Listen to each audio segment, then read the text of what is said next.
This is the call to order of the regular Board of Aldermen meeting at the Salado Municipal Building located at 301 North Stagecoach Road in Salado, Texas. The time is 6:30. Ms. Bean, please call the roll. Let the record show all present. Thank you, ma'am. Next is the invocation. As we begin this Board of Aldermen meeting, let us take a moment to reflect on our shared commitment to serve the diverse community of the Village of Salado. We invite all present, regardless of faith, belief, or philosophy, to join us in a spirit of unity, respect, and compassion. May our deliberations be guided by wisdom, our decisions rooted in fairness, and our actions driven by the common good.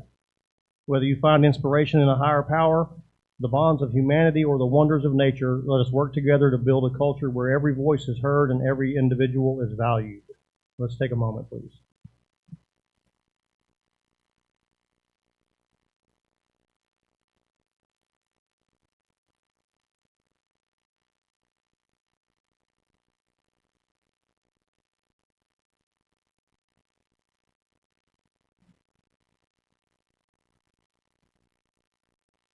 Thank you.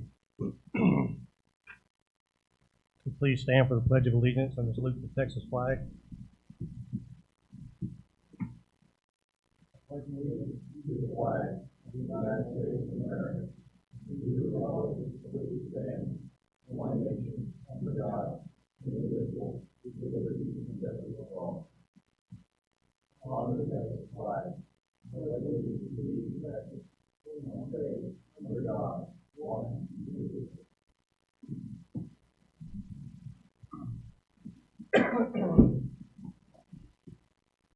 Thank you. Item 1, public comments. The Board of Aldermen welcomes comments from citizens on issues and items of concern not on the agenda.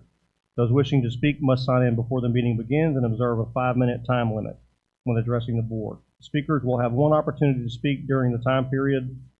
Speakers desiring to speak on an agenda item will be allowed to speak when the agenda item is called. Inquiries about matters not listed on the agenda will either be directed to staff or placed on a future agenda for Alderman consideration. We have a few.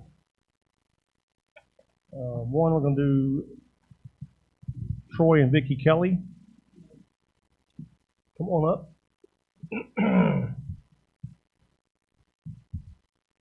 Mr. and Ms. Kelly, we're going to extend your time give you the time that you need to give this presentation. I'm Troy Kelly, my wife Vicki. We live out on Hodge Canyon Drive, out in the woods of Salado. This morning I come for you to talk to you about a monument for Salado. In doing an interview on some of the sculptures I have throughout the community, I realized there's nothing really to honor veterans, present veterans that are here in Salado and have served their nation through all the branches. So that's what I'm here to talk about. We don't want any money now. We will present some drawings, some sketches about what we have in mind. We will determine a location and then come back to you and say, here it is. So we almost do a turnkey operation. So Vicki brought some of the examples of my work. If you want to hold that. This is what Troy created. He designed the sculpture, the monument, and everything for the 5 November memorial that's been forward to us on W.S. Young, the Civic Center and the Shiloh Hotel. He created the, again, the design as well as the all the sculptures. It shows you as long as the community and everything. So that's what. And then we have these are the sculptures.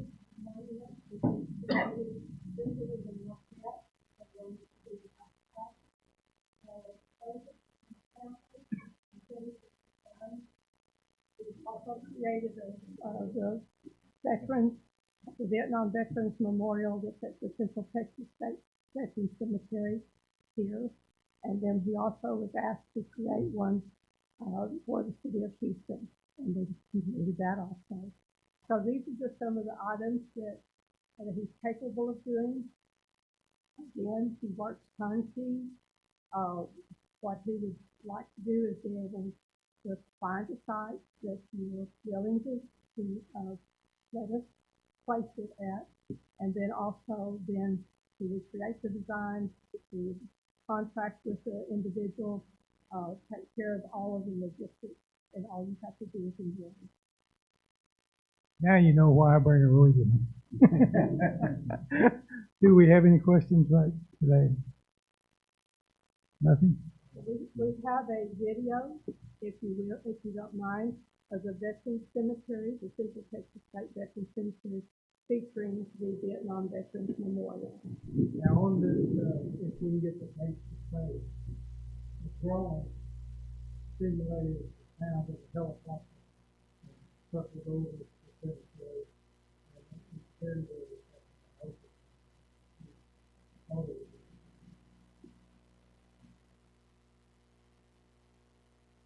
You can imagine this was a helicopter.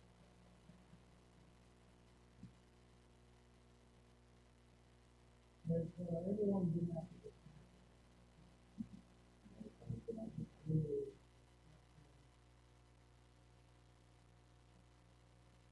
In doing the research for this project, I came to realize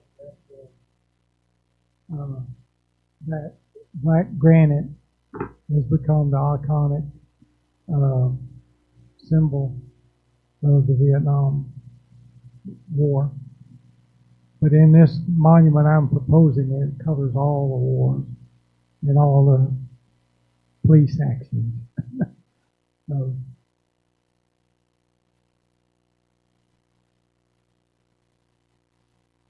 the one I did in Houston is very similar to this. There's different information on it and the location.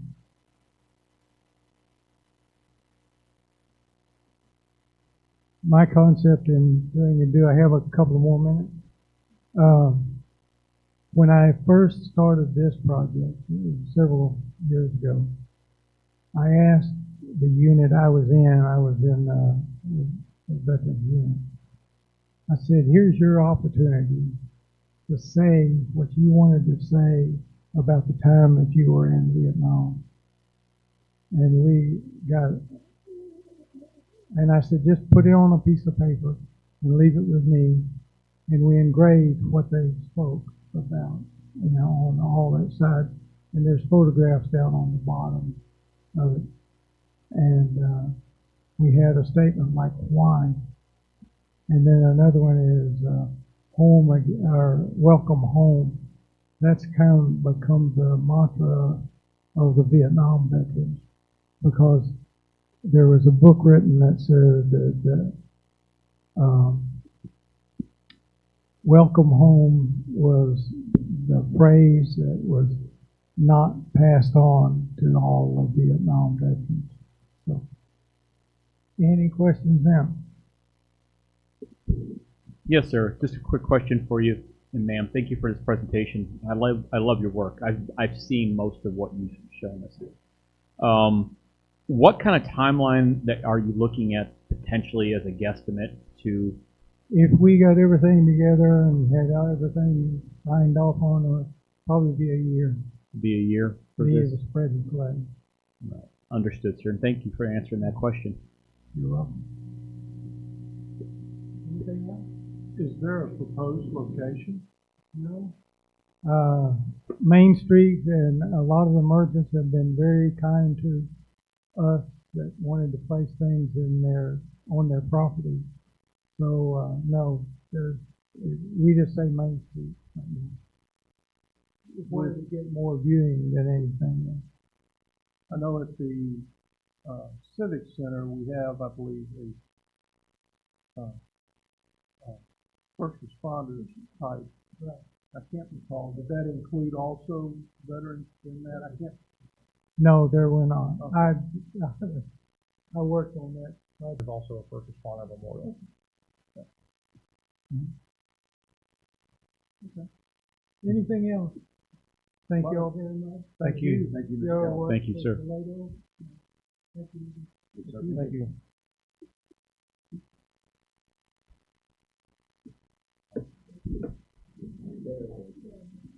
Miss Linda Reynolds, please.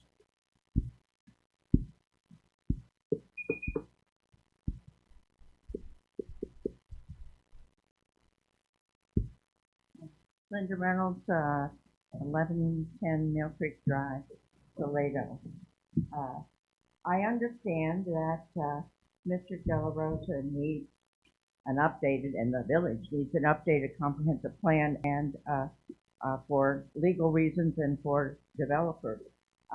But I wanted to talk a little bit about a problem I've seen and with the 2019 comprehensive plan. I was here.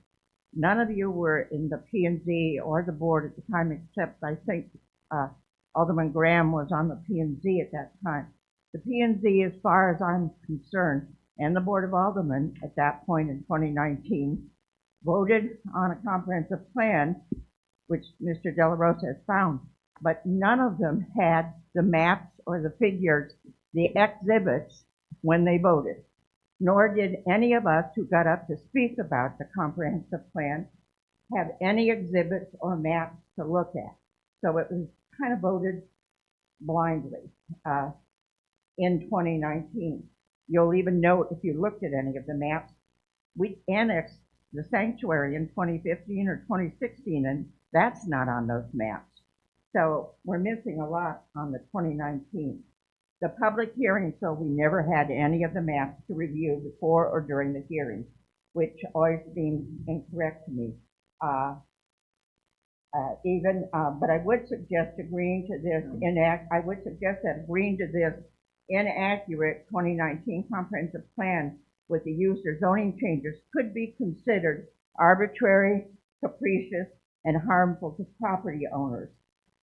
For example, the property across from Bonnie and Bill Smith's at 716 Center Circle was arbitrarily, capriciously, and harmfully removed from the historic zone with no public hearings or input. Someone, perhaps Mr. Ferguson, I don't know who, simply did that in his office after the public hearing.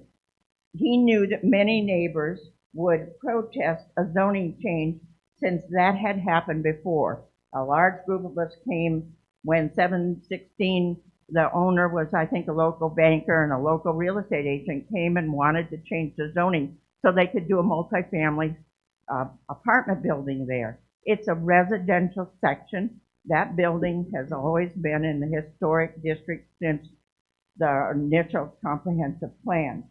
I am aware that we do need to update the comprehensive plan, but I don't believe the maps, the exhibits, I believe they are all inaccurate.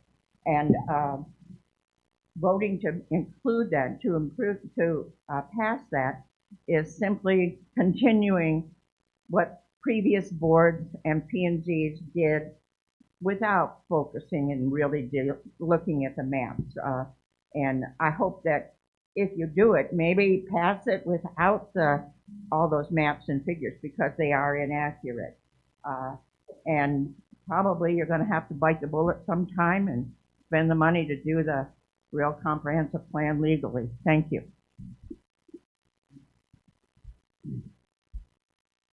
Ms. Reynolds, I'm not going to get into a lot of detail right now, but if you stick around for the remainder of it, we're going to discuss that here in a little bit. And maybe you'll gain a better understanding of why we're having to. Okay.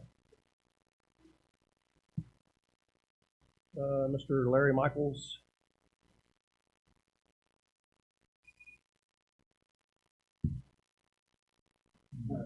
Larry Michaels, 36 Long Meadow Street.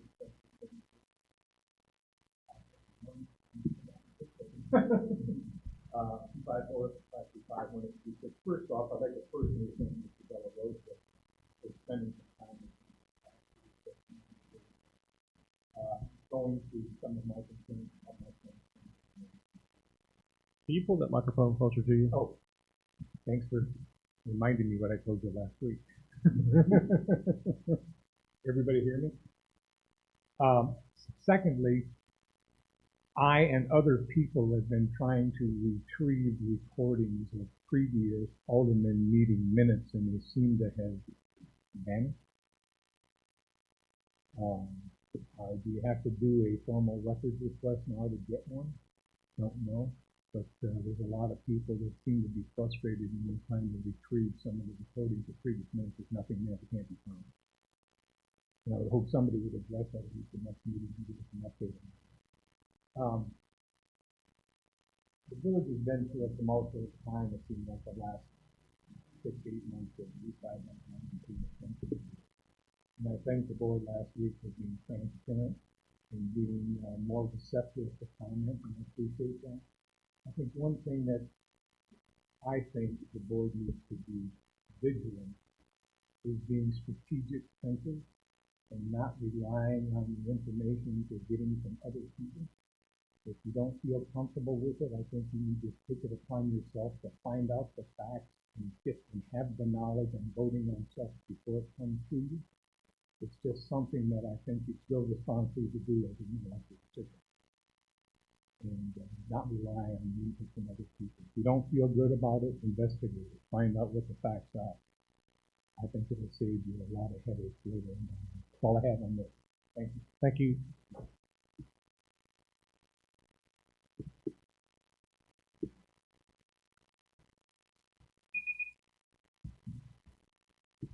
Any further public comments?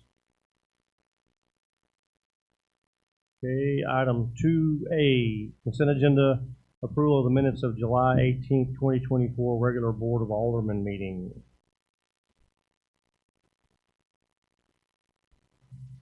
Anybody have any questions or comments on that?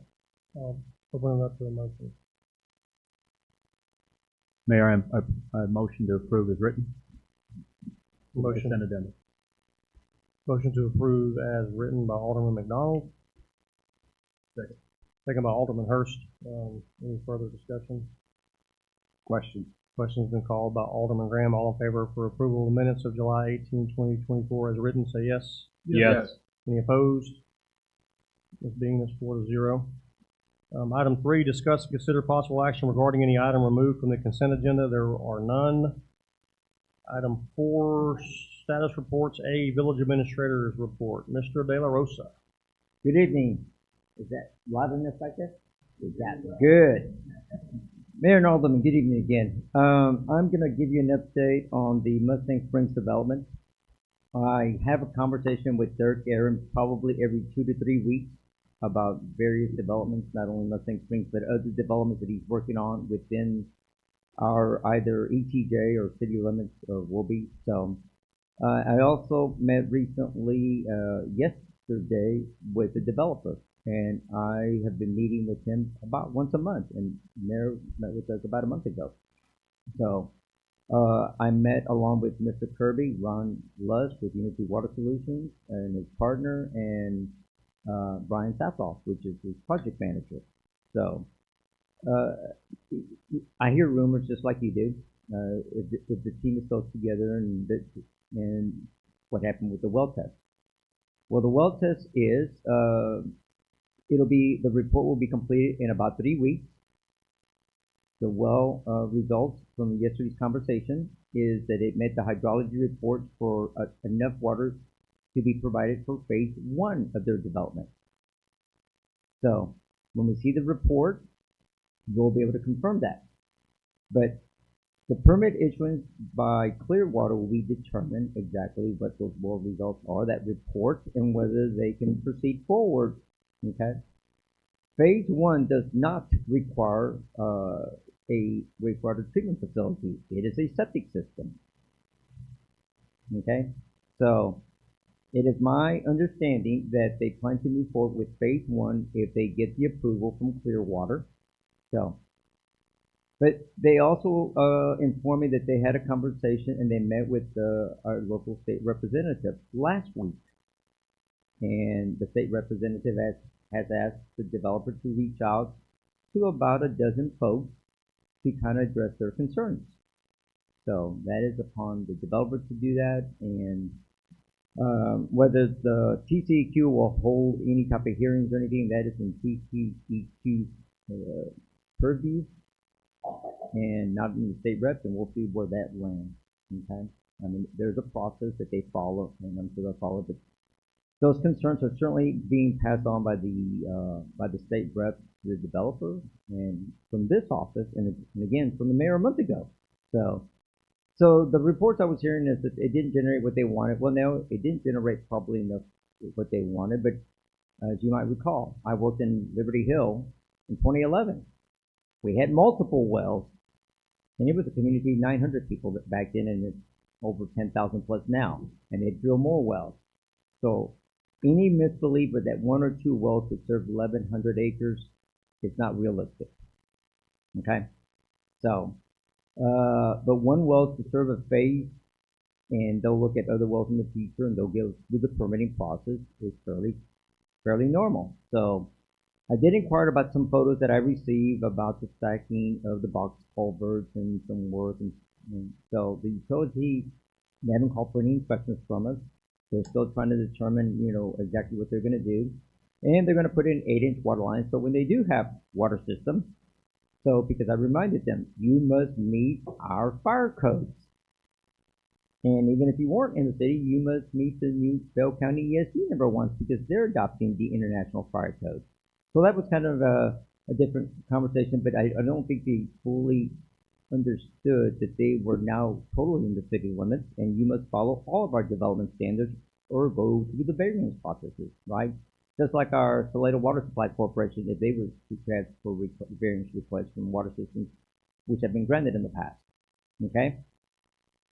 So from the water and sewer seems to be moving forward. The conversation, Mayor, as I've indicated when I saw Dirk Aaron, we were good with the plat. Apparently they've indicated that it's met the requirements and no further need of our attention was needed on that matter. The box culverts are status. They are starting to get the materials together. They're starting to mobilize, and their consultants are starting to gear up. That brings me also that builders are starting to approach them. Builders will build their homes. What do they call them? The Model homes. model homes. That's what they are. Yes. So some of them will be model homes, and some will be where they actually work. They will not be for habitation. They will bring portable water, portable sewage, and they are going to put an elevated tank on site to meet the fire code requirements in proximity to those structures. Pressurized tanks. Same thing that they're doing in a equally sized development in Marble Falls. So they're meeting our codes, and as long as they stay along that same line, there would be no reason why I would not release permits for the construction of structures that would be used for either a model home type for sale purposes or for office type, but not for habitat occupancy. Any specific questions on that matter, Mayor Alderman? I do have one. So obviously certain criteria need to be met to grant a certificate of occupancy. That's not what we're talking about with respect to this, is it? I just, the water pieces need to be met, and certain other Yes, sir.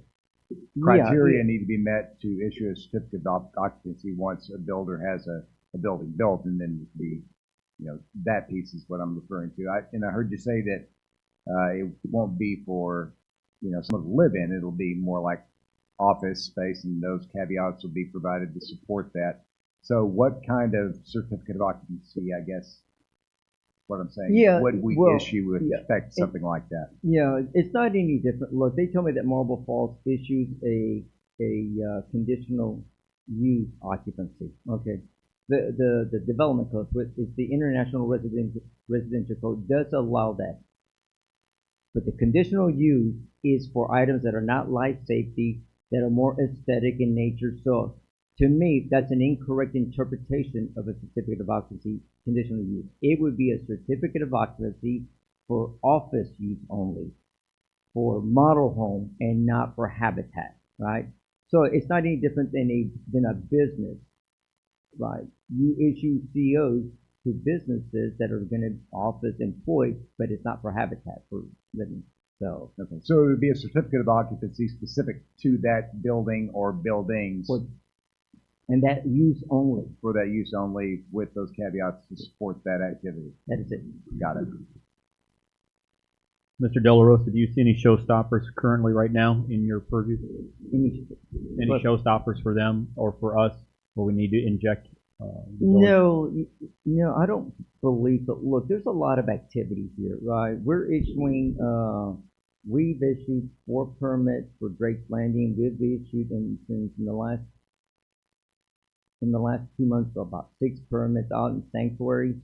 And there are developers in Central Texas, out of the Georgetown area. As a matter of fact, some of the emails that I've sent you. And there are developers looking along FM 2268 for residential. So they are trying to stay on top of that. There is movement. Think of it this way. If you have 1,100 acres and it's 4 phases, you want to start your development to get a return on that investment so you can reinvest your monies in it. So we even discussed the pit, the issues that the sanctuary had by waiting. They've taken proactive measures to have that addressed. So I don't see anything that's not going to keep them moving forward, and they seem to be on top of that. Thank you, sir. Do you have any questions? Mr. De La Rosa, is there any, so if I understand you correctly, if through Clearwater they receive permitting for that first phase,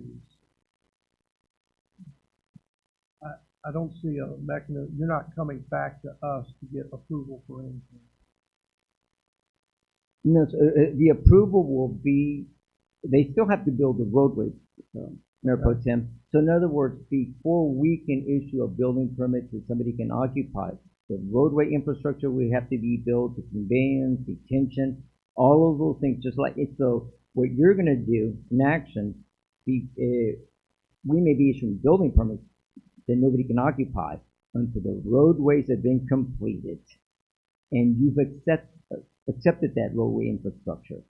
So our next motion or item we would vote on dealing with Mustang Springs would be accepting the infrastructure and roadway With the surety bond, the 2-year warranty in that. in that order. Once that's done, then the issuance of permits to build is kind of, that just goes. It's moot.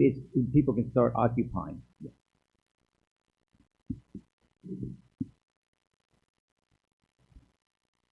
Okay, I'm gonna pause on the rest of your report because I got somebody that Mr. Michaels signed up to speak during this agenda item.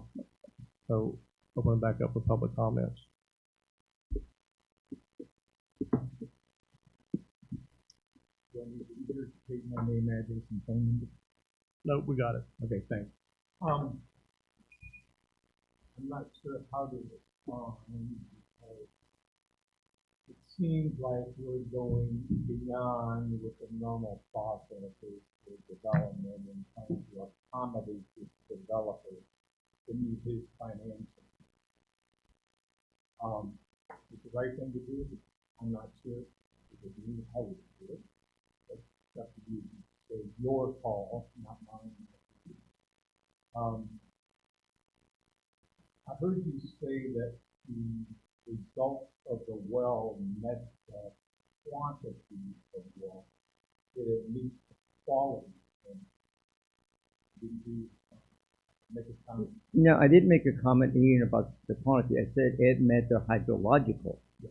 So there are specifics. So in other words, the output that they were determining at 1,060 feet depth is at the bottom of the lower Trinity.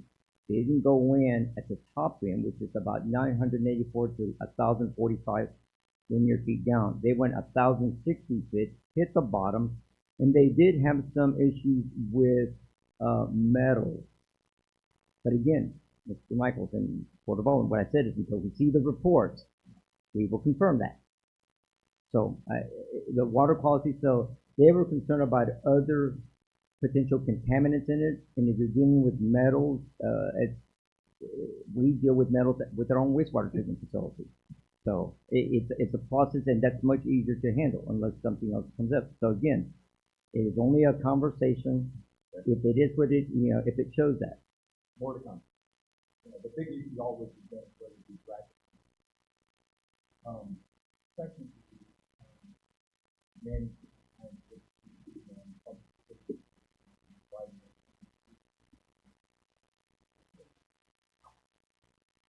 I lecture people about it, I don't do it myself. Manny took the time to educate me on municipalities or public utilities and their jurisdiction over public utilities.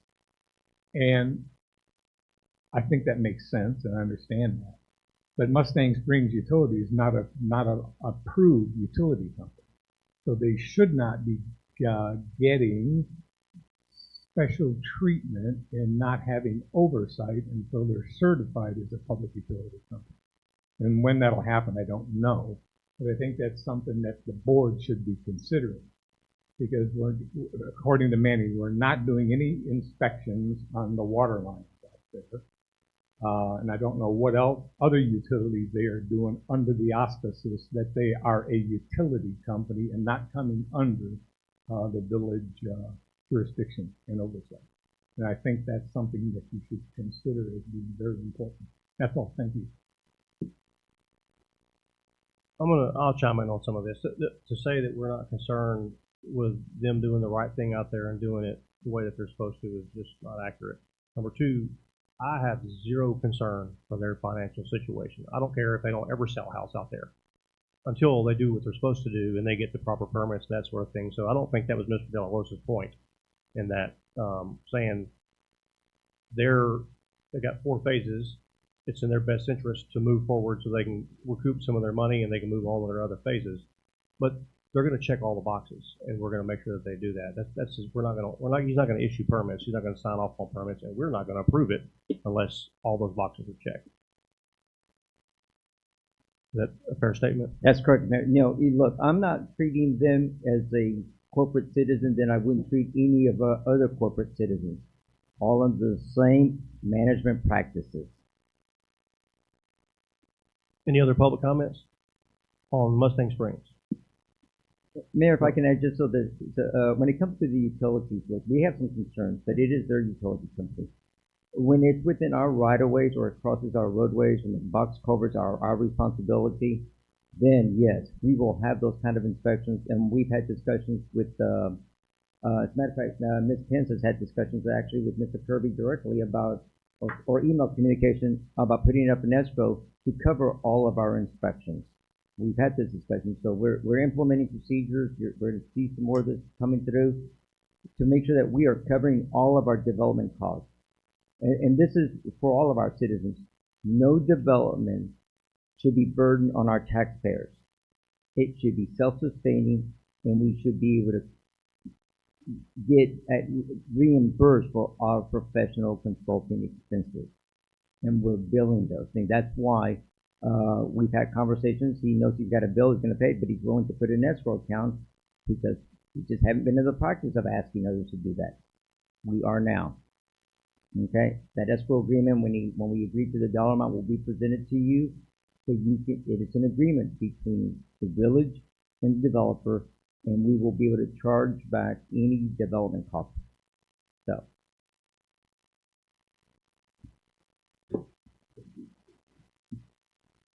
So that Mr. De La Rosa said that it wasn't done in the past. We're doing it now. It's a difference of leadership sitting in that seat right there and up here, and that's going to happen going forward. It's already in the process. That's it on that topic. Okay. Go ahead and finish it. You finish the rest of it, and then I'll open it up for questions on the board for the whole thing. Okay. Can I move on? Yeah. Okay. On the review of development services fees and collections, just want to let you know that I'm actually reviewing your development fees, the application process, how we collect professional services fees. We're putting those processes in place. I will likely recommend either increase or decrease, right? I mean, sometimes we may be charging more than we need to, but we will compare ourselves to other jurisdictions. One thing that I did look at was building codes.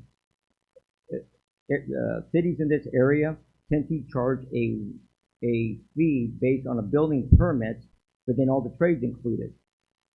That's not the way the building codes are written. Building codes actually says you can charge a building permit and then a permit for each trade. Why it's being done that way? Because you actually superseded that when you adopted an ordinance that said that, and not the recommended structure that's within the International Code Council, International Building Code, Residential Code, Fire Codes, Plumbing Codes. So, right? So, look, to use a phrase that I use often, you're leaving money on the table, and development, new homes, new commercial businesses is how we improve quality of life for our residents. So, I will present it, like Mr. Michael says, I don't get to decide, you do. But I will tell you what those industry standards are, at least in other places, and I will show you in the codes.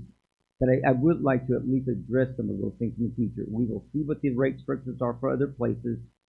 But for somebody, for example, a plumber or electrician to get pay a very small fraction under a general building and on evaluation, I didn't even realize we were doing that here. And I just left the city for 7.5 years. That is not the way we're doing it. It's not my years prior to coming here.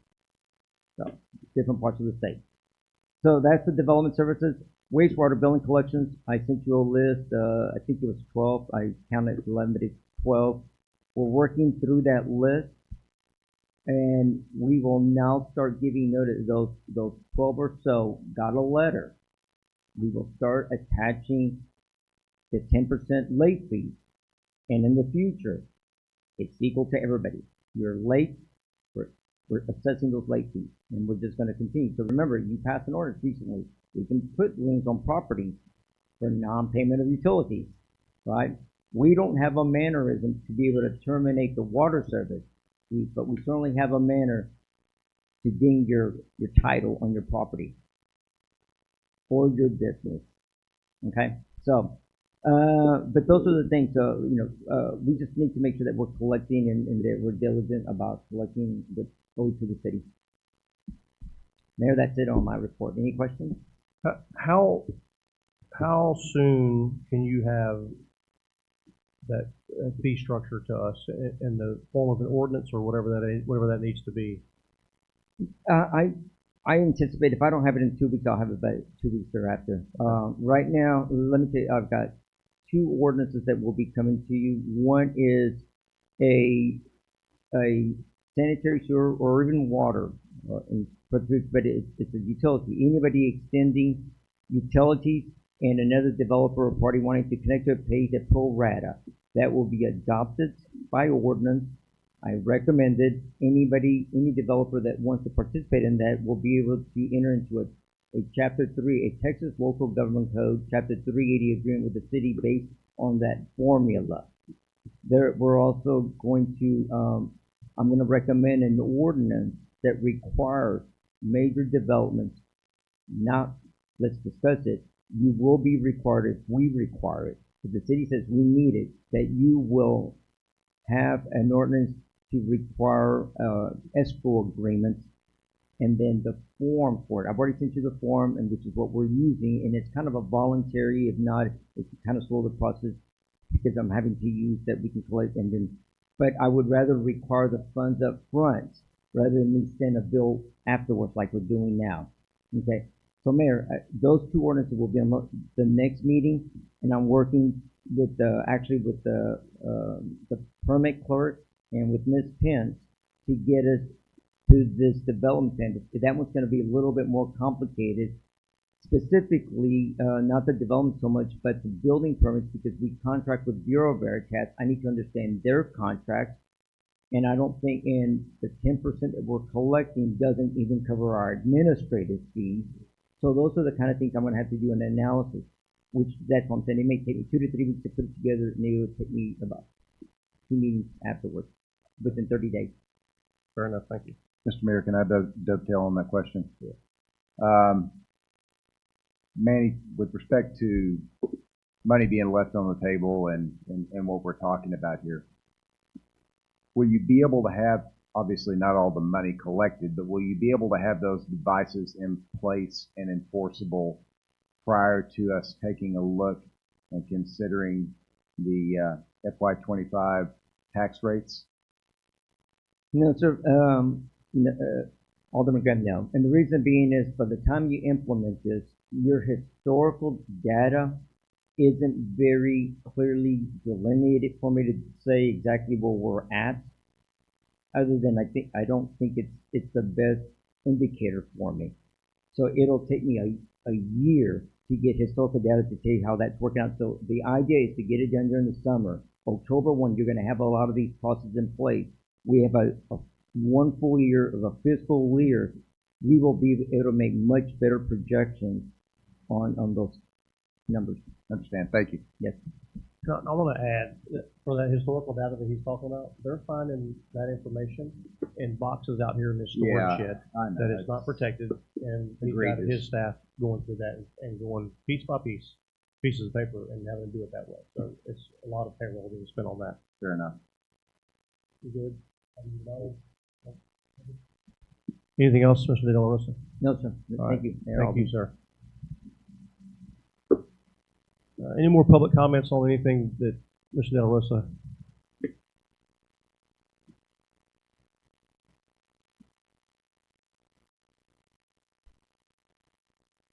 Since you brought up money left on the table, I would like to point out to the board that with this whole Mustang Springs arrangement, given the grandeur of it, according to our ordinances, unless they weren't passed legally, they owed us about $800,000 for parks. I noticed the mayor mentioned we need some work done already over at Pace Park, some fencing, which is going to be about $40,000. We were owed around $800,000 for parks according to our normal development. I believe we received a $300,000 donation, which I believe is a tax write-off for the Mustang Springs people for the park. And we were all excited. That means the park gets done. But the fact is that was money left on the table that they owed us, which obviously we're never going to get. Thank you.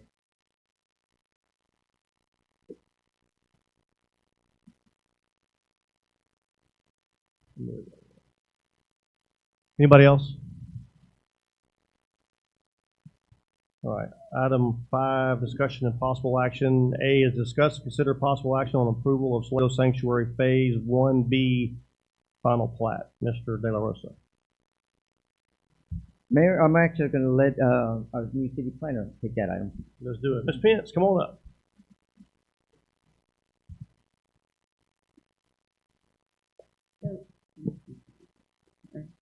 Can you hear me? Okay. Good evening, Mayor and Alderman. Thank you for allowing me to come up, and Mr. De La Rosa.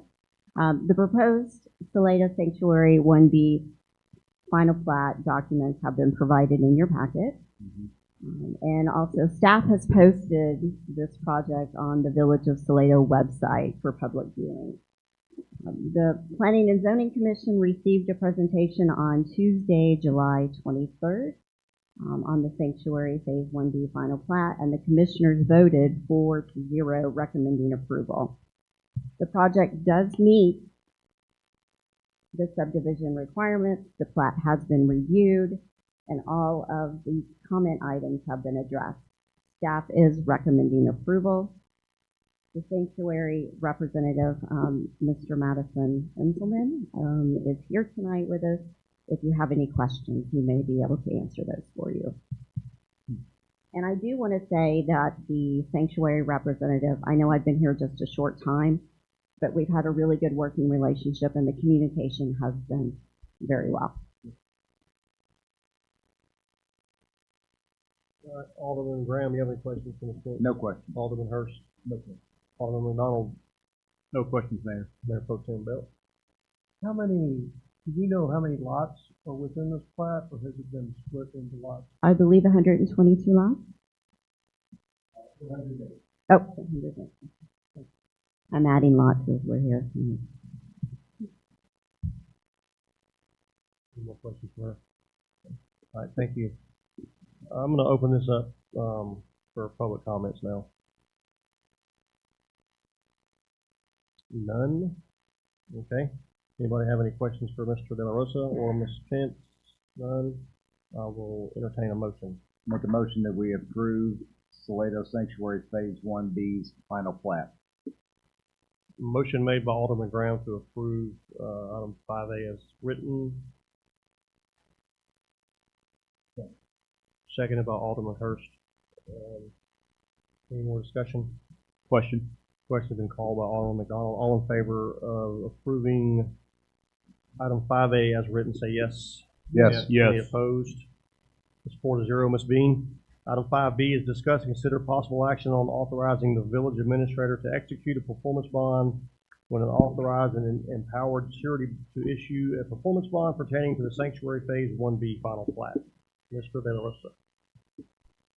Mayor and Alderman, the performance bond that's before you is not completed, which is why we're asking that you authorize me or the mayor at some future date. You'll see that there's a letter from the developer's engineer, Mackenhoover, if I pronounce that correctly, from about $130,500 in there. So that is what needs to be completed. And if you saw the email, it stated something to the effect that, you know, it was updated. When the developer's engineer sends us a probable cost estimate, we don't just take it at face value. I actually review it, I send it to our engineers, and we discuss whether we think what it was missing was quantities. We wanted to be able to verify what quantities were and what we thought that cost estimate would be. The performance bond would be required before we can file the final plat. Okay? If they don't want to submit a performance bond, then the construction would need to be completed. We would have to accept it, the surety bond provided, and then we file the final plat. So there is a process to protect the community's best interest, the city's interest. Okay.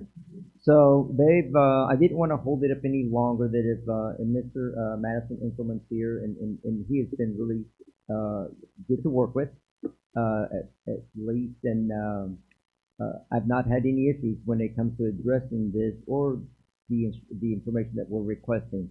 But since they're having to go through the documentation to provide a performance bond, they cannot change that verbiage without our approval, legal counsel's approval, and then your approval. So if they leave it alone, fill in the blanks, and provide us the exhibits that are required, then we will have a completed document. I will likely send it over to our city attorney just to make sure that we have everything that we need, and then we execute it. But this way, it keeps it timely. We're not having to wait for another meeting. So, like I said, again, it is not to take shortcuts. It is to keep things moving forward. And if we think that they're doing the right thing, we make these kind of recommendations. Okay, thank you. Alderman Graham, you have any questions? Have we made these kind of exceptions for any developers in the past? I don't know what your best. Well, I should say to date since you've been here. We have no, actually, because they all completed it and then filed it. Okay, I was surprised that they're willing to do a cash bond, right? And developers do that. I was expecting a warranty bond from bonding company that was going to do that. They indicated, nope, this is what we want to do, and this came from behind the organization. And we would handle this same situation the same way if it were another developer. Yes, it's in your code of ordinances. I'm not deviating from our ordinances, and it is an industry standard. Thank you. That's all I have. Alderman Hurst. Mr. McDonald.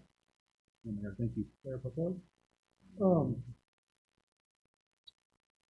Fannie, how's this work with our PIT administrators? Aren't we, in looking at one of these charts, it looks like we're outlining some costs for the improvements in that area. And by doing that, are we locking ourselves in from the PIT standpoint in any way? Does the PIT play a role? Yeah, the PIT plays a role in the number of units. That's it. That's it.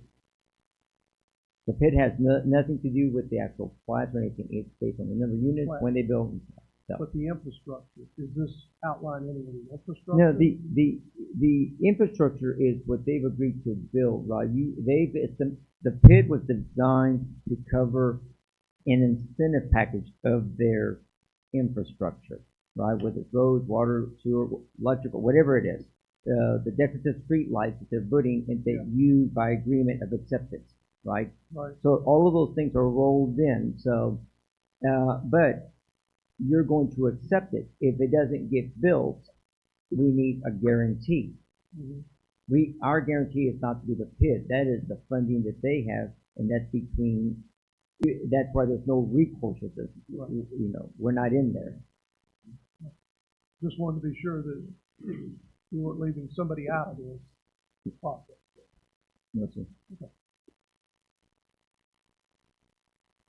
Okay, any public comments on this agenda item? Nope. Okay, then I will open the floor for a motion.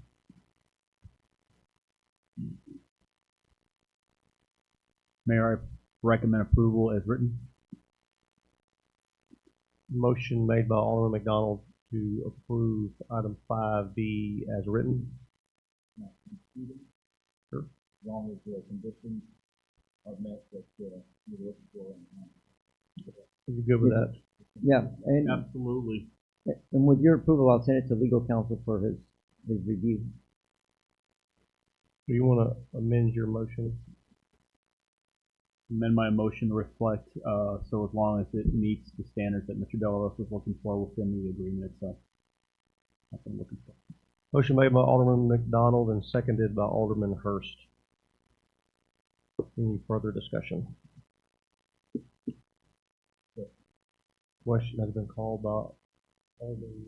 No, I was just gonna say that in that motion, if we could make sure that it's subject to legal review. I would like that wording put in the minutes. It meets the intent of what you're saying and what you're saying as well. I just wanna make sure we have those words in there. That's all I have. Question. Question called by Alderman Graham. All in favor of approving item 5B with the caveats that Alderman McDonald, Alderman Hurst, and Alderman Graham inserted in there, say yes. Yes. Yes. Any opposed? That passes 4-0, Ms. Bean. Item 5C, discuss and consider possible action on setting the dates, times, and place for the public hearings on the proposed fiscal year 2025 operating budget and the 2024 ad valorem tax rate. Mr. Delarosa. Yeah, let me make a recommendation. I provided a budget calendar early in the year. I'm going to ask that you accelerate it without a lot of questions on it. I don't want to take away from the town hall meeting next week where we are with the proposed budget for fiscal year 2025. We're wrapping the numbers up. We will be posting that on the website, if not tomorrow, by Monday. I want to meet the 30 days on the website. So what I am proposing with your approval is that the public hearing be held here at this facility. We will publish the notice on August the 8th. That's next week. 2 weeks thereafter, we will have a public hearing on August 22nd, 2024. Okay? So with those in mind, and again, this is not an agenda item to discuss the operating budget or the proposed operating or the tax rate, but I am suggesting that we have an accelerated timeline to meet certain requirements. And also when it comes to the adoption of the budget, it looks like it's going to be on September the 5th to meet the 30-day notice on our website. Okay, so we're taking that all into consideration. I was hoping I could get it completed by and adopted by August 29th, unless I can find that I'm off on my counts or that I can do it earlier. I'm looking at September the 5th. So with that in mind, if you'll approve, publish August 8th, public hearing August 22nd, and public hearing to be held at this facility at 6:30 p.m. on the 29th. Yeah. August 29th. Well, no, the public hearing, August 22nd. Okay. Special meeting. Yes. That means, gotta be here. Right? All of it. Yeah, All of look, us. it's gonna be, look, you're not gonna adopt it, Ryan, but it's a public hearing. I anticipate that we're gonna have another public hearing on August 29th. Right, so I am trying to make sure that you have enough time to speak with the constituents, that we have enough time to be able to explain our position to everyone, with without rushing them. So the expedited timeline isn't to rush the project; it's to make sure that we have enough time to have a nice discourse on this topic.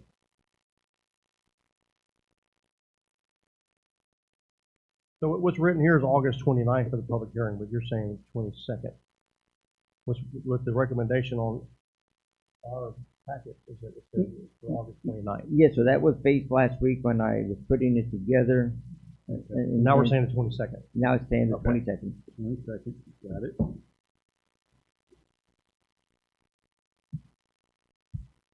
Will we still meet on the 29th? Yes, sir. So it's kind of public hearing number one on the 22nd. Public And that's the hearing one number- we're gonna publish for, right? But we will put another public hearing, not published, but another public hearing on the 29th, right? So we are giving the public two opportunities, one that we publish to meet the statutory requirements, and we're doing it early enough because I just wanna make sure we capture everybody's attention. Yeah, I just want to make sure I'm clear. So posting or publish on the 8th, public hearing number one on the 22nd, public hearing number two on the 29th, and budget adoption on the 5th of September. That's what I'm the looking at. That's what the adjusted timeline is. Yes, sir. Got it. Thanks. I'm going to open this up to public comments, but real quick, Tim just asked the question, what town hall meeting? The town hall meeting as of today was scheduled for next Tuesday at 6:30 p.m. at the Civic Center. So there's the answer. We wanted to make a decision before then, but we weren't able to until today, that we're going to hold that town hall meeting next week on Tuesday at 6:30. And that town hall meeting there is a state of the village, Correct. right? Yeah. So we didn't want to, with your direction, we didn't want to limit it. So it gives you a lot of latitude. Kind of all encompassing. Yes, sir. Okay. I'll open this up for public comments.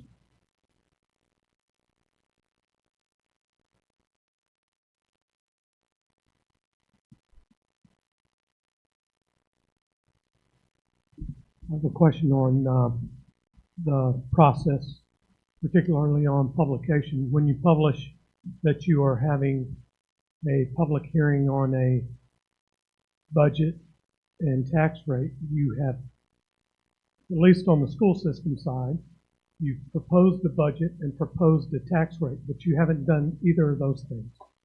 So how are you going to publish ahead of time to meet the statutory requirements for a formal public hearing on August 22nd if you don't have a proposed budget and a proposed tax rate to put in the formal public hearing notice? Because from my understanding, and Manny, I may be wrong, but municipalities have to publish what their proposed tax rate is, as well as what the rollback rates and all those kinds of things. How are you going to do that Yes, since you That haven't will be adopted posted. it? Since you haven't adopted a proposed budget and a proposed tax rate. Yeah, and it is my position that we will meet the posting requirement, that we will actually present you a proposed budget that the mayor is recommending, that we have these hearings that we're actually meeting that publication. So the proposed budget is something that the mayor has been working with staff. He's got an idea what he's proposing. You're not adopting, because the adoption of it isn't finalized until you adopt your budget. He's just presenting it. When and are that's we why putting have out the proposed multiple budget? hearings on this. Right. So when I look at it, look, it's just as easy when we put out this notice on Monday that we published for the 22nd and 29th. But the idea is that we want to make sure we move it so if anybody's challenging anything that we propose, that there's enough time to be able to allow a petitioner their rights, same thing, it keeps us moving. Look, and I can see where it's going, but we just got our certified tax rolls this week. So I can go into any court of law and go, I didn't prepare the certified tax roll. It came here, we started looking at it, and we started plugging numbers. So I think that based on that, and it is common when it comes, especially with the appraisal districts, as to when they put out their certified tax rolls, that starts to set our clock in motion. So it would be, think of it this way: if I delayed it to do certain things, then I've now penalized the petitioner that's trying to get something done in a timely manner. So when do we anticipate releasing the proposed budget? Tomorrow. Does that answer your question, Tim? The reason that we're pushing these timelines forward is because there's going to be some things in this budget that is going to trigger, it could potentially trigger some petitions.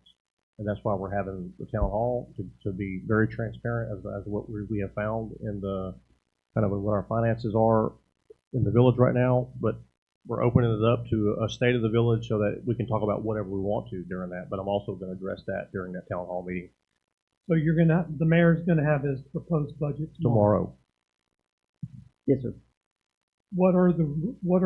Manny, what are the laws on what you have to put in the public notice for municipalities? Because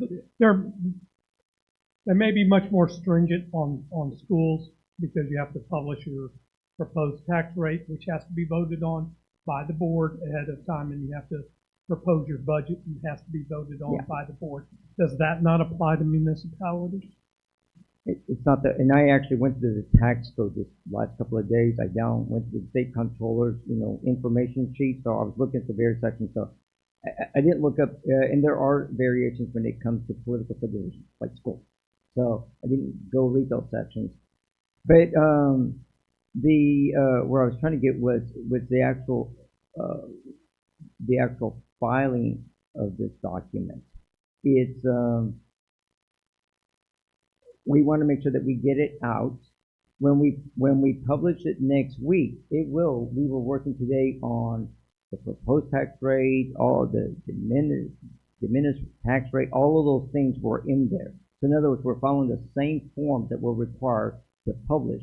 So when it comes out, not only will our budget be on the website, it will be in the newspaper. It's a weekly publication. I mean, we just finished it up in the last, technically today.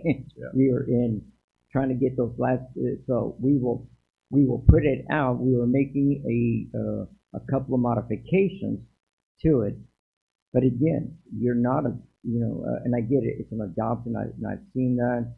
Sometimes we follow some very stringent requirements. I'm just trying to follow those codes, and plus at the same time, make sure that we get it on that website, and that we give others the right to be able to basically challenge that through a petition. Does that answer your question? I think what I'm hearing is that there will be a proposed tax rate and proposed budget published more than 10 days in advance. And that what I'm also hearing is that, unlike the school district, the Board of Aldermen do not have to vote on a proposed tax rate and proposed budget. They only vote to approve it. Yeah. But they're not voting on the proposed. If the proposed budget and proposed tax rate comes from me. The school district, they propose it, they publish it, and then they vote on it. Yes, sir. Yeah, that's. And I didn't read that. Again, I'll be happy to have a conversation with our legal counsel. And again, I may have to come back to that. I moved that, right? That's why, but I want to be able to get these notices in. So if it ends up being that I've got to still go through look, the law is that the petitioner doesn't get that much time. It is what it is, right? That's what's most important, is that we're giving enough time for people that if they want to petition. And that was part of the challenge, is what we were looking at today when I was trying to determine how, which is why when I put your recommendation on basically working on Friday and we posted it Monday, I was looking at these dates, downloading the information on the tax code to try to determine where am I hitting these dates and how do I make sure that people have rights to this, right? So, but again, if somebody wants to send me what it is, but I'll have a conversation with our legal counsel on Monday just to go over that tax code. That's what we've done in the past. We had the mayor's proposed budget and tax rate, and then the board votes to approve it or not. Yeah. I'm trying to remember if we actually had approved. I didn't see it in last year's. What I saw was that you authorized the publications and you kept pretty much the same timeline. Yes, we had a couple of public hearings on that tax rate before we approved it. So Yeah. we have moved that timeline up in the interest of transparency to give everyone time to see this before that time runs out, so that they don't miss the deadline for the petition time. Yeah, that's what I did. We added the 8. I mean, we were still going to publish, we were actually going to publish on the 15th and have the first public hearing on the 29th.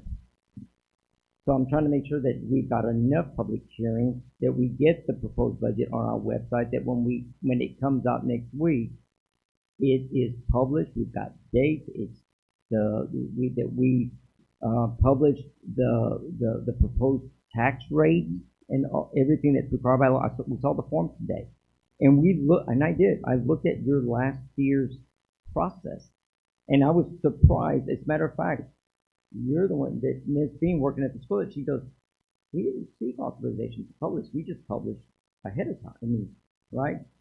So every entity does things a little bit different. I said, well, no. I said, they do it here. I'm going to ask for authorization. And again, I didn't see that authorization in the code. It's in your practice. So again, I'm trying to work within those parameters. Sure. And you're correct. Last year, that's how it was. The proposed mayor's budget was put on the website. It was given to the Board of Aldermen. We had the public hearings, and then when it came time for it, the board voted to approve it, make amendments that night, and that's how we did it. And it was the same with the tax rate.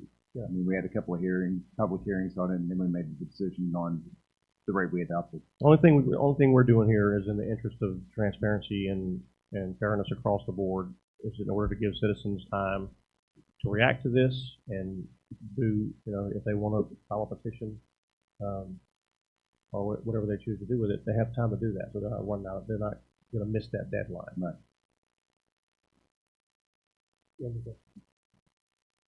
Mayor Pro Tem Bell? No? Any more public comments on this?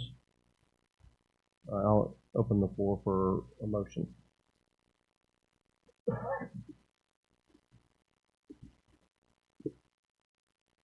Suppose the motion would be something along the lines of make a motion that we set the dates, times, and places for the public hearings on the proposed fiscal year 25 operating budget and the 24 ad valorem tax rate to be as follows.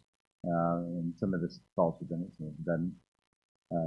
On the 6th, Town Hall, 8th, posting of the budget, although we're talking about doing it before then even though, right?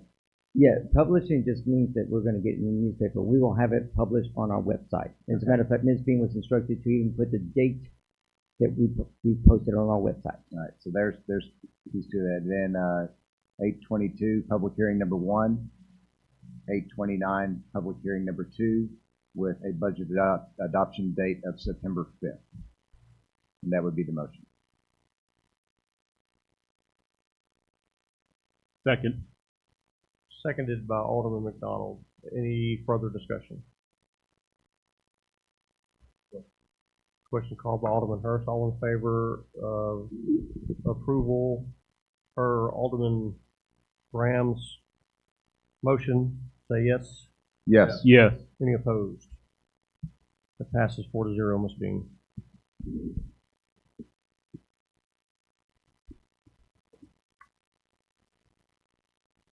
Item D, workshop and first reading of ordinance number 2024-10, an ordinance adopting the 2019 comprehensive plan to become effective upon its approval and repealing the 2024 and 2014 comprehensive plans and providing findings of fact, effective date, repealer, severability clause, and proper notice and meeting.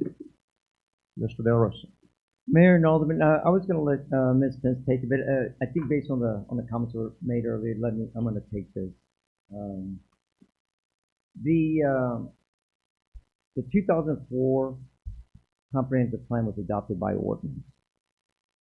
The 2014 and the 2019 were adopted by board minutes. If I was a developer and I go to your code of ordinances or your ordinances and I type in a search word for comprehensive, only the 2004 pops up. Okay? If I go to the city's website and I do a search for comprehensive, comprehensive or comprehensive plans, both the 2014 and the 2019, both comprehensive plans pop up on the Development Services webpage, not the 2004. Okay? The 2014 shouldn't even be showing when you put the 2019. Okay? And Ms. Reynolds may be correct. I've heard from the Planning and Zoning Commission that there was probably some discrepancies about the exhibit. The biggest discrepancy that one of the commissioners is that it says proposed instead of finalized, right? So when you're proposing something, you have verbiage on documents, exhibits until it's adopted, you remove it and you finalize your document. That wasn't done, and we can correct that. To amend your comprehensive plan requires an amendment ordinance. I'm not proposing because I don't have a recommendation from the steering committee, from the Planning and Zoning Commission. What I do want to do is address your 2004 that is not the ordinances that developers should be utilizing. We have a lot of movement in our ETJ for new development. When they start searching for it, so even though the 2019, look, I know that the sanctuary may not be shown on the 2019, even though it was adopted, right?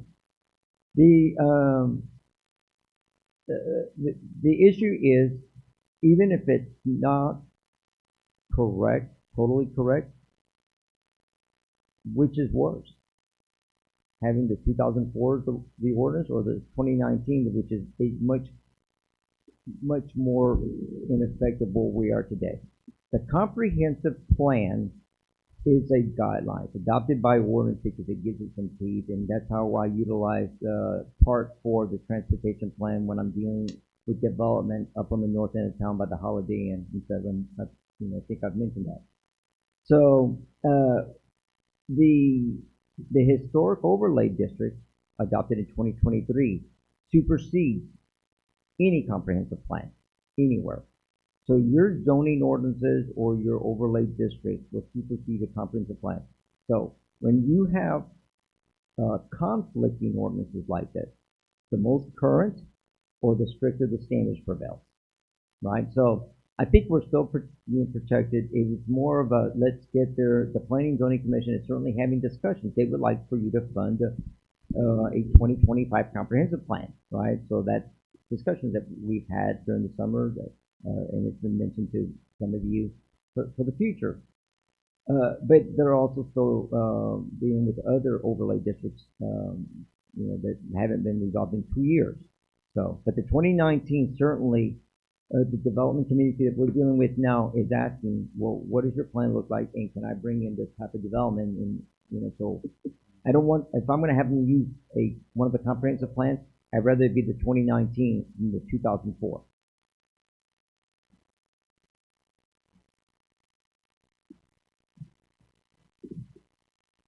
Is that it? Yes, that's it. Any public comments on this? Nope. On the ground. Is this a first reading or Yes, an sir. approval? No, Or it's a both? first reading, and we did it.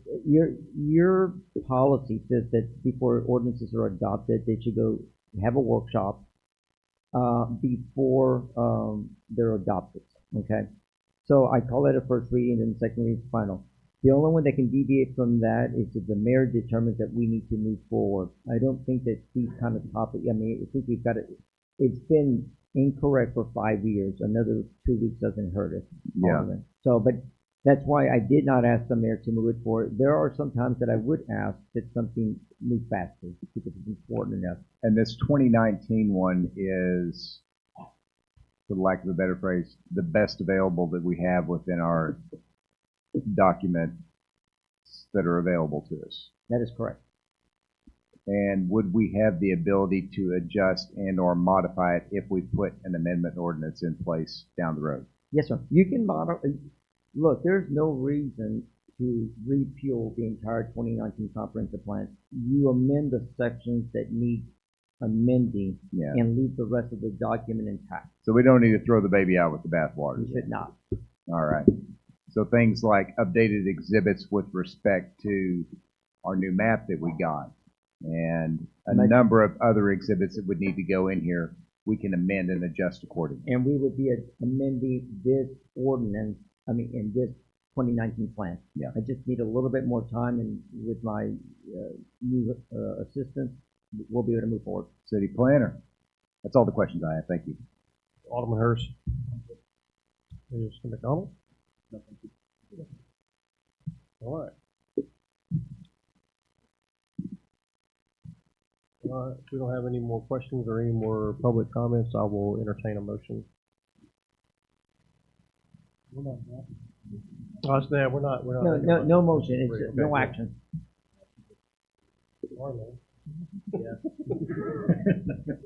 Item E, workshop and first reading of ordinance number 2024-11, an ordinance of the Village of Salado, Texas, amending ordinance numbers 2001.12 and 2001.20. The ordinance establishing the police department and the office of chief of police, conferring the duties of the office of marshal upon the chief of police, providing for the solicitation of candidates for office of chief of police of the Village of Salado, Texas, and providing for the establishment of a reserve officer program, authorizing the appointment of up to 10 police reserve officers, establishing qualifications and standards for police reserve officers, declaring that police reserve officers are volunteers and shall serve without compensation, and providing findings of fact, effective date, repealer, severability clause, and proper notice and meeting. That was a mouthful. So great. We got Chief Fields giving that one, or you? Well, do it? he will, because I would like for him to speak about the police reserve force in a second here. The ordinances, when the chief approached me about a police reserve force, I knew that it needed to be created by only the governing body. There are certain requirements within the statute that once it's created, only he can regulate the hiring and the release. Okay. So we looked at the ordinances when you had a fire marshal, a city marshal created the police department. So instead of in conversations with the city attorney was rather than create a new ordinance just for the police reserve force, we would amend these ordinances to incorporate them. The one thing that concerned me was, and I had a conversation with the mayor, Section 1 amendment to the ordinance 2001-20, or point 20. If you look down at A, right below where it says the chief shall be hired or terminated by the police, by the Board of Aldermen, after seeking the advice of the village administrator. I did have a conversation with the mayor yesterday, the day before, and I had one with the chief today. When you created the village administrator's position, it gave the authority to the hiring of personnel to the city administrator. And termination certainly requires your approval. So, with that in turn, I was okay with just leaving it the way it was. After a conversation with mayor and with the chief, I do believe that the administrator should still have hiring or an appointment authority, but with the consent of the Board of Aldermen, of the City Council. The reason being is, if you continue down that practice, should you become a home rule city, and you have a council manager form of government, the city manager becomes the chief executive when it comes to civil service, police, whether it's civil service, meet and confer, collective bargaining, and the appointment is still with the consent of the police chief, fire chief, is still with the consent of the governing body. So I thought about leaving it alone, but your practice was already, the prior administrators were doing that hiring. It was just they weren't following this ordinance. I left it alone, but in conversations with we should, at least in my point of view, we should discuss it. If you wish to leave it that way, I'm okay with it. If you want to amend it to follow that same. The position is, my position is that I'm not asking for authority to hire or appoint without your approval. I'm asking that I have that, because it just gets everybody in the practice as you become a larger city.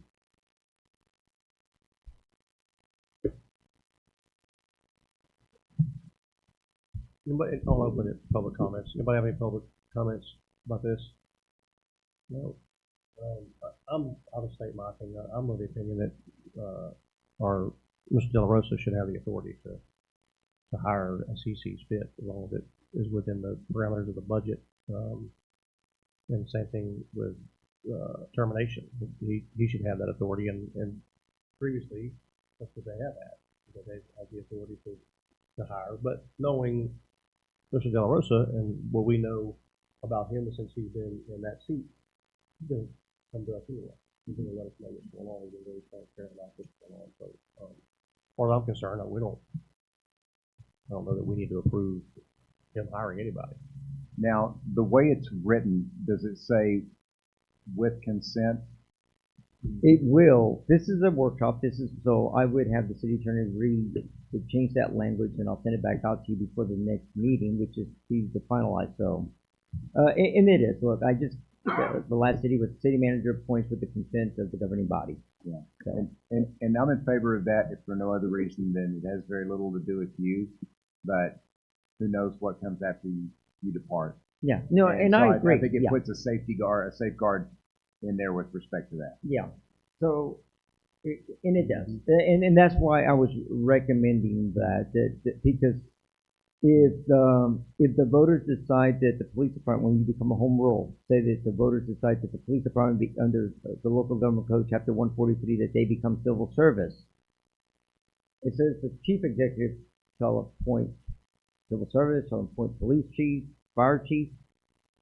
It doesn't say the mayor, and the reason being is it doesn't say mayor. It says chief executive, because you are now in a council manager form of government, but it does require the consent, right? So the terminations are very different in that form of government. I mean, there's really very little because in a council mayor form of government, you still get involved in a lot of the policies and administrative, which is why you get to hear appeals.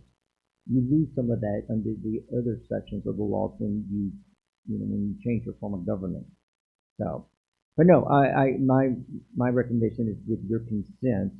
And I think I said that when I interview, I bring everything to you just so I make sure that I understand exactly that we're in agreement. Yeah, I have to go back and take a look, but, and you may recall this, in your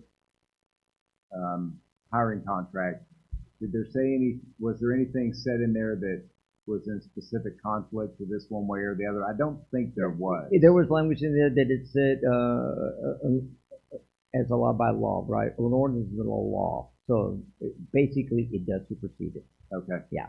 No, you guys were crafty. But it gives that latitude, right? Yeah, it does. Okay, good. Yes, I'm sorry. Alderman Hurst? No. Alderman McDonald? No, Mayor. Good. Mayor Pro Tem Bell? So real quick, we're just basically gonna reword this, it's gonna say, by the village administrator after seeking consultation and advice from. With consent, yeah. Yeah. So but technically what it is, you have veto powers, right? Right. So before I would hire it, if I don't think I've got your support, it's time to move on. And it's not my first rodeo with this kind of thing, so. But this does allow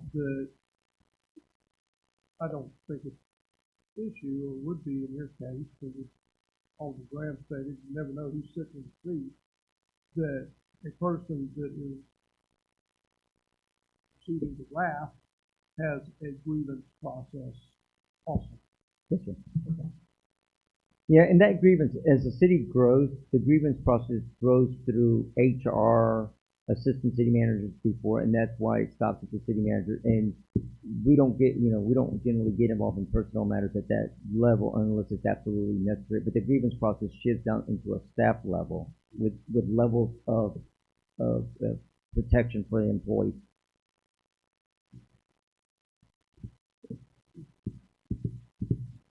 Okay. Does Chief Field Yeah, need to speak on yeah, this? I think you'd like to know about the reason why he went to police force, police reserve force.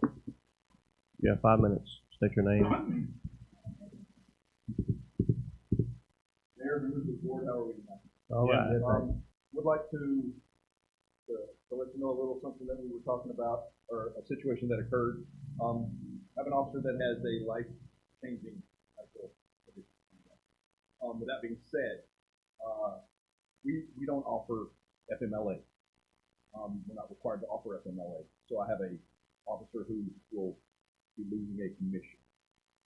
Versus, rather than do that, I propose that we have a reserve program. These are unpaid individuals that volunteer their time that can still, we can still hold that commission valid so it doesn't expire.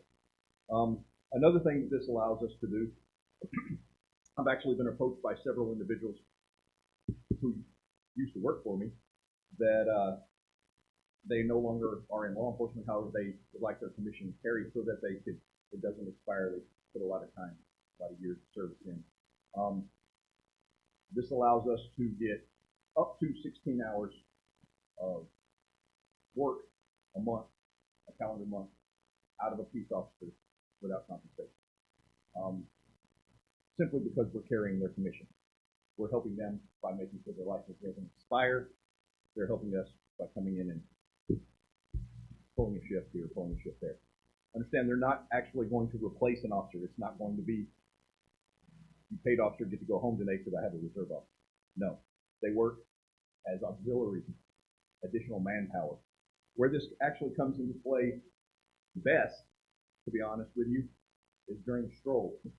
Last year, we paid 4 deputies $60 an hour apiece, 4 hours a night for Friday night and Saturday night during the stroll. We're talking about $1,000 there. Versus if I had reserve officers, I could have a reserve officer manning that same sidewalk, manning that same crosswalk at no cost to the village. So there are benefits both sides of the house. There are benefits for officers that come in to have their commission carried. A gentleman by the name of Ryan Wood, he actually lives here in town, lives in Eagle Heights, was an officer for me for a while in Belton, left, became an officer for the University of Mary Hardin-Baylor. He's actually thinking of starting his own business, but he doesn't want his peace officer license to expire. He approached me and said, Chief, would you be able to carry my commission as a reserve? The answer that I gave him was, the Village of Salado Police Department does not have a reserve program. I'd like to change that. I'd like to be able to offer that opportunity to individuals that can benefit. It can be a mutually beneficial agreement. Officers are required, anybody who comes into the reserve officer program is required to follow the same standards for hiring that any full paid officer has, the same education standards as any full paid officer. As a matter of fact, I'm really good at finding free training, so if I can find a free training class to put a reserve in, not a problem, that's okay. If by chance that reserve class is going to have a tuition associated with it, reserve officers are required to pay their own tuition, because it is, of course, that maintains their license. As far as supervision, the reserve officer program will fall under Sergeant Dunchey, Operations Sergeant. He will oversee the program. He will ensure that individuals are meeting their 16 hours of monthly commitment. Should they not meet their 16 hours of monthly commitment, they'll be required to provide a memo through the chain of command to the Office of the Chief of Police detailing why they did not complete their 16 months.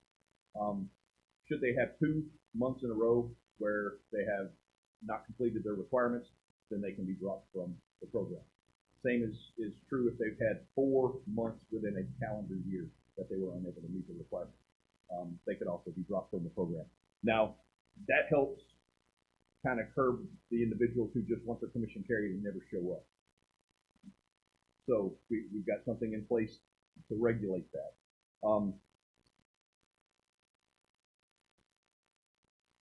There is a clause that says, should they complete more than 16 hours in a month, at the discretion of the chief of police, they can be compensated for some of those times. That would fall under, if we have the stroll, an individual's already completed their 16 months, hey, I need you to work four hours at this crosswalk, rather than paying somebody from another agency $60 an hour, I can pay a reserve officer $25 an hour, and that helps us out a little bit. And that is if they have completed their 16 hours prior to that. So there is a budgetary element on it. However, that would come out of normal overtime pay, which, to be honest with you, that's $25 an hour, still less than what we would pay an officer for overtime if I'm placing a full paid officer out there. Like I said, these reserve officers can be called in to assist with any type of major emergency. Say, for instance, we have a flooding issue, we have a tornado, we have a natural disaster, civil unrest. These are additional bodies that we can call in to help us manage a situation. When we call them in, that could be compensated. That also could be part of their 16 hours. They would actually be afforded all the same privileges and responsibilities that any other full paid officer has with regards to arrest, search, and seizure powers, powers of carrying firearms, both on and off duty, things like that. But we would not be providing the firearm. They would be required to provide their own firearm, same firearm that we carry on duty. Be happy to entertain any questions. What about all the other equipping requirements? You mentioned firearms, but like, what about everything else in terms of kit? We have uniforms. As far as duty gear, almost every reserve officer is going to be bringing duty gear with them. I brought my duty gear from my last organization, and we can require that they provide their own duty gear, something that is substantially similar to what we wear as a department. Okay. And the compensation piece for anything like $25 an hour, that doesn't come into effect until they have gone through all 16 hours. Once they have completed 16 hours, if, say for instance, I have a reserve officer that has completed their 16 hours, they did an 8-hour shift on Saturday, came in and did another 8-hour shift on Sunday. Mm-hmm. And then on Wednesday, we had a tornado come through. I'm authorized to pay them out of overtime. But that's on an as-needed basis. On an as-needed and you would basis. go through your general support of what you have available before you went through that, more than likely. Yes. Like I said, it's not to replace an officer on the street, it is to augment an officer. Alderman Hurst, Alderman McDonald. Yes, Chief. Hey, thank you for giving us that presentation. Are there any limitations to reserve officers while they're currently serving their 16 hours per month? Any limitations to duty? Again, they will not be allowed to replace an officer on duty. If they have completed the field training through our agency with one of our field training officers, they are allowed to ride in a vehicle by themselves. But in order to do that, number one, they have to have completed our field training. Number two, there has to be an agreement that should you get involved in anything, you're going to be required to testify. So if you have another job, you need to make sure that they're aware of that as well. If not, then they can actually ride with an officer as in the passenger seat of a patrol car as a backup officer to assist as well. Thank you for answering my question, Chief. Mayor Pro Tem. From the time a certified officer resigns his commission, how long does his TPO certification stay in place before it lapses? We have requirements for training, and our requirements change about every 2 years. The state legislature decides what training is mandatory, and we have to make sure we complete those particular training courses during that time frame. When we're looking at the biggest concern is not necessarily actually their license being not renewed because they haven't completed training, because there's 2 cycles in a 4-year time period. So generally speaking, by the time they come here, they've already completed the majority of the training that they're gonna have for that particular 2-year cycle. So you're looking at probably 3 years down the road before their license would completely expire. And for Manny, what is our impact to insurance with regards to having additional staff?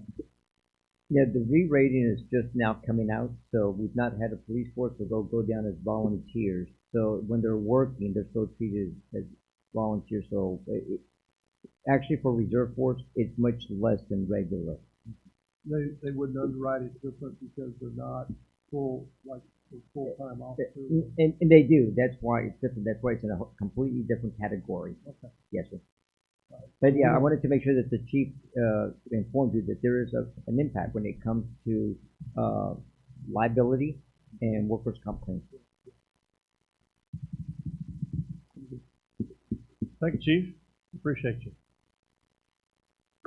And this is a workshop and first reading, so no action required. Next item F, workshop and first reading of ordinance number 2024-12.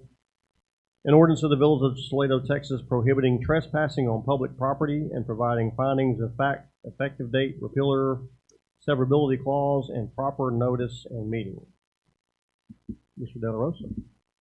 Since we just recently passed an ordinance for the parks and public lands, there was a court challenge where police officers can't be telling somebody criminal trespass just because who's responsible for the public land, public buildings, asses, parks.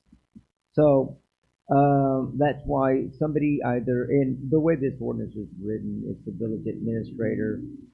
Over time, as we get more, it may be village administrator or his designee, right? Or somebody else, code or something. But it always goes back to somebody in management because you're infringing on people's rights when you start telling them they can't be on property, right? But it is. Say that we had something going on at Pace Park and they're violating our parks rules and somebody says you can't do this, and police show up and still we don't really want to arrest, right? But we tell them you got to leave. They don't. But this court case was police officers said who in the city, who in the county, who's got authority over those public assets. So that's why. So it's just to basically tighten down on that no camping on public lands, which includes parks and stuff like that. Any public comments? Alderman Grant. Any questions? Alderman Hurst. No questions. Alderman McDonald. I saw that glass bottles and containers was part of this. Did you see that as well, sir? Glass. For some reason, I saw glass bottles or something to that effect written here. Am I missing that? Maybe I'm overreading something. My apologies. Yeah. No further questions then. I'm sorry, I missed something. Okay. Didn't mean overrun. Mayor Pro Tem Bell. No. Okay. Again, this is a workshop and first reading, so no action taken. Any motion to adjourn? Motion to adjourn. So moved, adjourned to 8:08. Thank you all for coming.